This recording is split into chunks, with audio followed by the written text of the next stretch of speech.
तो आज वो सरफराज अपनी ब्रांड न्यू गाड़ी लेके यहाँ आ रहा था, क्या उसको भी मालूम हो गया था कि तुम्हारे पैसे चोरी हो गए? मुस्तफा को भाई के खिलाफ इतना भड़का दिया कि वो बड़े भाई की गिरबान तक आ गई। अच्छा मिस्टर बाब ने किया, उस दिन की लड़ाई का बदला निकालने।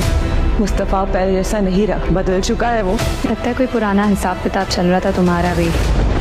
जिस दिन से वो लड़की हमारे घर में आई, कुछ सीधा होता ही नहीं, सब कुछ उलट जाए। नाजरीन, ड्रामा सीरियल कभी मैं कभी तुम की आने वाली एपिसोड बहुत ही ज्यादा इंटरेस्टिंग होने वाली है। नेक्स्ट एपिसोड में आप देखने वाले हैं कि मुस्तफा और शर्जीना के साथ बहुत ज्यादती की जाती है। मुस्तफा खुद को इस घर में 1 मिनट के लिए भी बर्दाश्त नहीं कर सकता। वो शर्जीना को लेकर वहाँ से जाने लगता है तो घर वालों से कहता है कि आप मेरे सामान की तलाशी ले लें, ऐसा ना हो कि आप हमारे जाने के बाद ये कहें कि मुस्तफा अपने घर के सामान भी चोरी करके ले गया है। नाजरीन, मुस्तफा और शर्जीना के साथ बहुत बड़ी ज्यादती की जाती है और इनकी किसी भी बात का यकीन नहीं किया जाता। मुस्तफा इस बात को लेकर परेशान होता है कि आखिर वो शर्जीना को लेकर जाए तो कहाँ जाए, इसलिए वो शर्जीना को लेकर उसके वालिदैन के घर छोड़ने जाता है। शर्जीना वहाँ जाने से इनकार कर देती है। मुस्तफा शर्जीना से कहता है, मेरा अपना कोई ठिकाना नहीं है, मैं तुम्हें लेकर कहाँ भटकता रहूंगा। शर्जीना मुस्तफा से कहती है, तुम जहाँ कहीं भी जाओगे मैं तुम्हारे साथ ही जाऊंगी। मुस्तफा शर्जीना से कहता है कि मैं सारी रात अगर सड़कों पे भटकता रहूंगा तो क्या तुम भी मेरे साथ रहोगी। शर्जीना मुस्तफा से कहती है, मैं तुम्हारे साथ रहूंगी, लेकिन मैं अपने वालिदैन के घर नहीं जा सकती। और वहीं दूसरी तरफ अदील को इस बात का अंदाजा हो जाता है कि ये सारा किया धरा किसी और का नहीं है बल्कि रुबाब का है, क्योंकि सरफराज उस दिन नई गाड़ी लेकर आ रहा था लेकिन उस दिन सरफराज तो नहीं आया। इसलिए अदील ये बात सोचने पर मजबूर हो जाता है कि इस तमाम किस्से के पीछे रुबाब का ही हाथ है। अदील रुबाब से कहता है, उस दिन सरफराज नई गाड़ी लेकर आने वाला था लेकिन वो नई गाड़ी लेकर नहीं आया।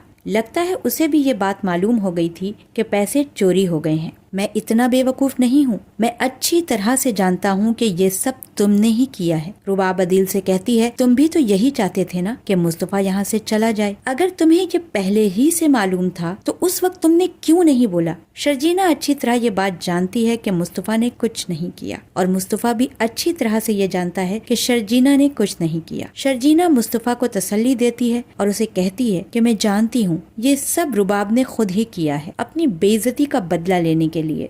इधर मुस्तफा की बहन अपने माँ बाप को समझाने की कोशिश करती है और कहती है, शर्जीना बिल्कुल भी ऐसी लड़की नहीं है, ना ही मुस्तफा ऐसा है। लेकिन अदील की माँ काफी लालची औरत है, उसे रुबाब और अदील के सिवा कुछ दिखाई नहीं दे रहा, इसलिए वो अपनी बेटी से कहती है कि तुम्हें कोई जरूरत नहीं है उन लोगों की तरफदारी करने। जब से शर्जीना इस घर में आई है कुछ भी ठीक नहीं हो रहा है। उस लड़की ने दोनों भाइयों को आमने सामने लाकर खड़ा कर दिया है।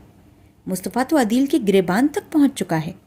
सिद्रा अपनी माँ से कहती है, मुस्तफा बिल्कुल भी ऐसा नहीं है।